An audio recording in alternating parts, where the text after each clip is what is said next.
So very excited to be having a conversation with Helen. Helen Todd, we met on LinkedIn and she has very kindly agreed to take part in the parent carer conversations that I'm having this week for Parent Carers Week.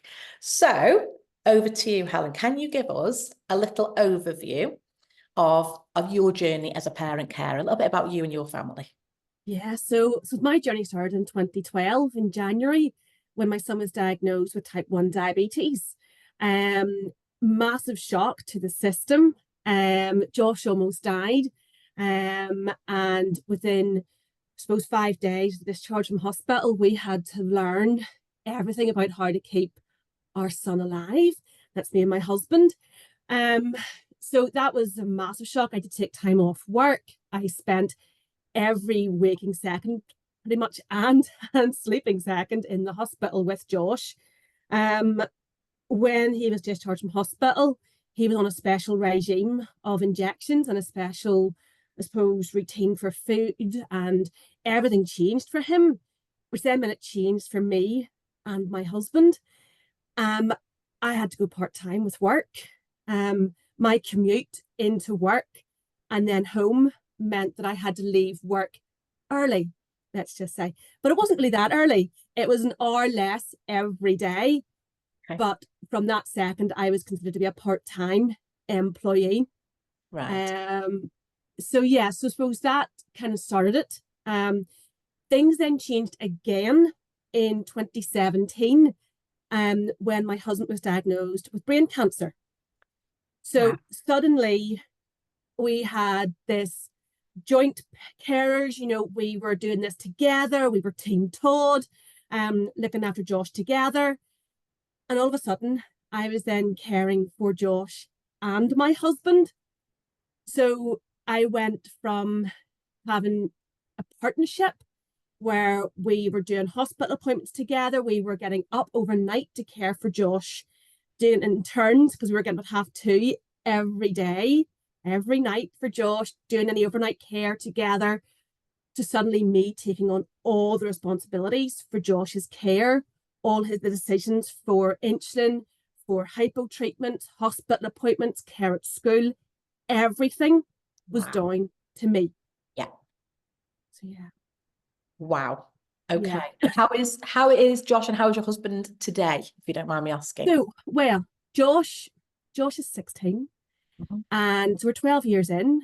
And I mean, to say this child is self-sufficient is an understatement. Oh, wow. Um, I think the fact that it sounds awful, but Josh had to grow up very, very quickly. And I gave him responsibility for his medical condition very early on. But this was a decision, I suppose, that me and David, my husband, had made together. It was Josh's type 1 diabetes. And we began teaching him very good habits from day one. Josh is on a continuous glucose monitor. He basically presses a button on a reader and we get his glucose reading. And he's on an insulin pump. So we basically campaigned to get him tech in order for him to manage his glucose readings, to manage his glucose levels, and for him to understand and use data to be able to live a really fulfilling life. David is in a care home. David moved into a care home last May, receiving palliative care now. So it's very much just me and Josh since last May. So Josh has obviously had to go through the trauma of losing his daddy to severe acquired brain injury as part of the brain cancer. And I've then been a solo parent as well since 2017. Yeah. Wow. That's a lot. Yeah, it's big.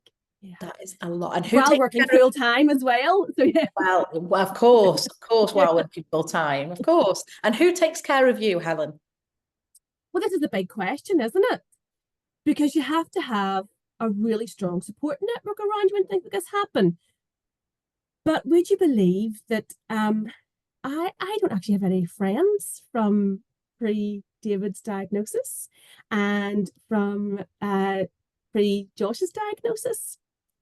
They've all disappeared. Yeah. Partly because they couldn't understand that I couldn't just drop things, and go and see them or go for coffee or go out at night. And I suppose I've had to create a new support network.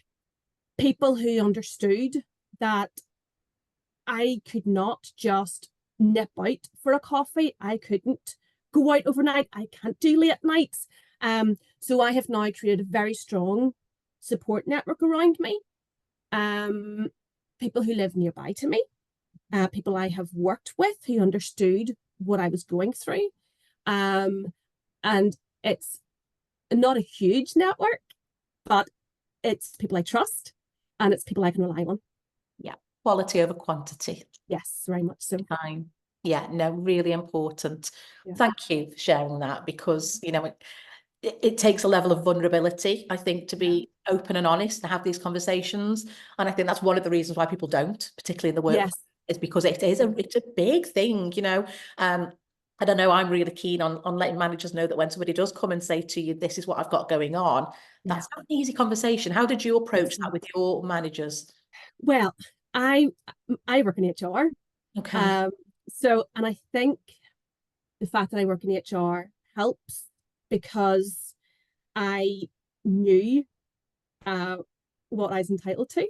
Sure. And I knew how to go about requesting leave. I knew about, I suppose, what I needed to do.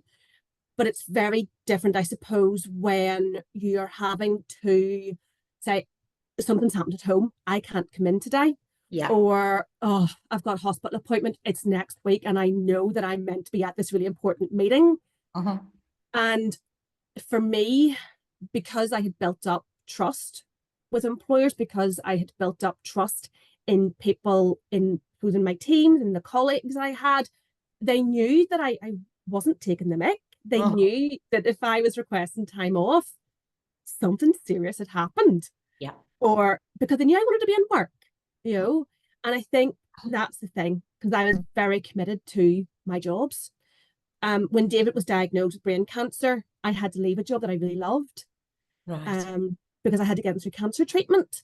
And that then obviously affected Josh as well, and I wasn't around as much. And I then had to change the job that I was in. So from the very first day, even at my interview, I had to be very, very open and honest about the fact that I was caring for Josh overnight. I was a solo parent. I was looking after David. I had to be very upfront and honest.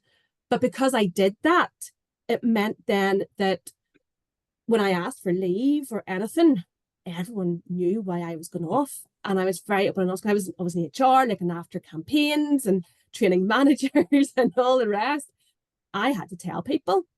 I was very open and honest from day one as to what was going on in my life. I also do a lot of volunteer work. And because I did volunteer work, people then knew what was going on too. So I didn't make a secret of the fact. Sure. So people then knew that we were requesting leave or having to leave in the middle of the day or taking phone calls was part of the course.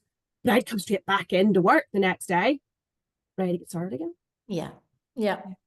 Wowzers. Okay. Well, thank you. And on that note, coming straight back into work, what would you say are your top 3 strengths as specifically related to being a care? I mean, you've got both. You've got the parent care, which is I can only talk from that space, but you've also got the caring for David aspect as well. So what transferable skills do you think those experiences give you sort of value in the workplace? Decision making. Okay. Tell me about that. Decision making. So, I mean, we live on a knife edge. I mean, at 2:30 in the morning, I am making decisions regarding insulin and glucose. That it's life and death. Yeah. At 2:30 in the morning. Yeah. And if I can make life or death decisions, I mean, you correlate that into work, and decision making is just part and parcel of what I'm doing. So any decisions I'm making in work are they're important, but they're just what I do. Yeah. And I suppose decisions to me, people are like, you're not taking this seriously, but I am. but it's just, it can just make a decision. You've got that perspective, haven't you? I think. Perspective, you For know? sure, for sure. You know? So decision making. Yeah, decision making. 2, problem solving. I mean, you can see, oh my word, problem solving. I mean, lots of moving parts all the time. Lots of different people involved in caring. I mean, when you've got, I suppose, different medical teams, when you're having to assess situations, like especially with Josh, you know, if Josh has got high glucose levels, I'm having to look at the data. I'm having to look at numerical data. I have dyscalculia as well, so I'm neurodivergent. And so you add in the fact that numbers and me don't get on. Okay. So I'm having to think the data, numerical data, look at what's been happening, look at what's going on now. And I'm having to assess all this, look at the moving parts, figure out, right, do I need to get one of Josh's teams involved? Do I need to get more data? And you know what? Problem solving is just, it just happens. Yeah. It's who you know, are, isn't it now? And you move that into work. And you're kind of going, this is fine.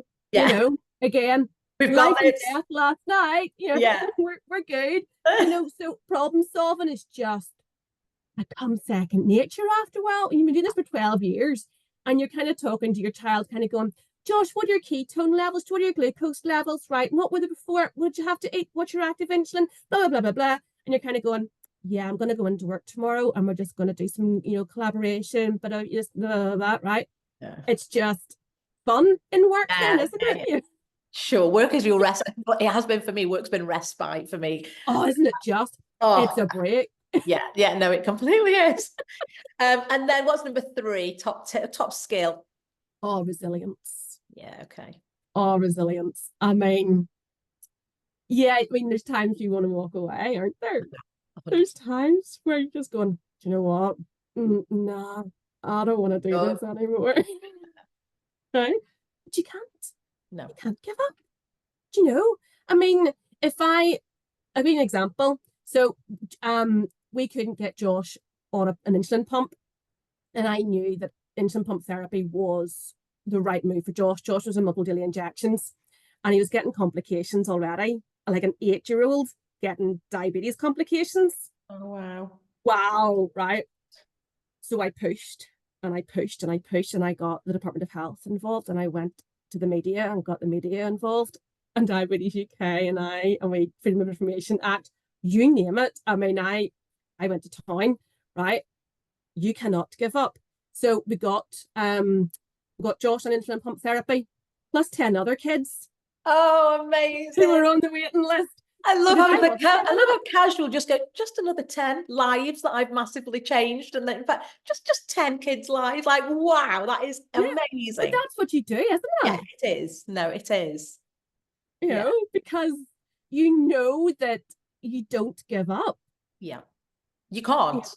You can't, can you? Like you say, because you want to sometimes. It's just not a real option. And what would have helped you? I know you said that you needed to leave work a little bit earlier. Yeah. So is there anything else that would have helped you in the workplace a little bit to juggle a little bit better for you, time for yourself? Yeah. Do you know, I think it's the understanding that my ambition never went away. I love that. Yeah. Even though my husband and my son were both sick.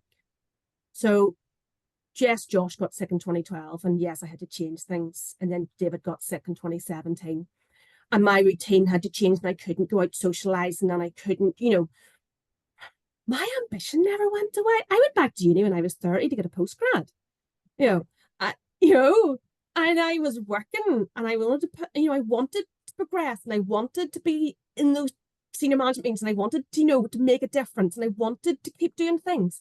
My ambition never went away. I was still the same career-oriented woman I was when I was 22 and doing my undergrad.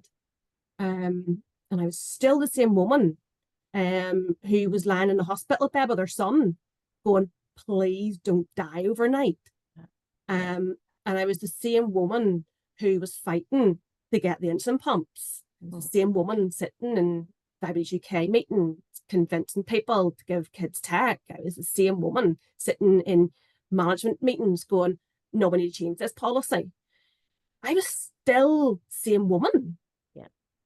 I would argue you were probably an evolution of the woman you were in your 20s. Like kind of the phoenix that's come out of the flames. I would not say the same woman. I'd say just a hyper amazing version. Still incredible. But yeah, wow, fantastic. And finally, what would you say if a manager is watching this now? What one piece of advice would you give to them? Oh, listen to your carers.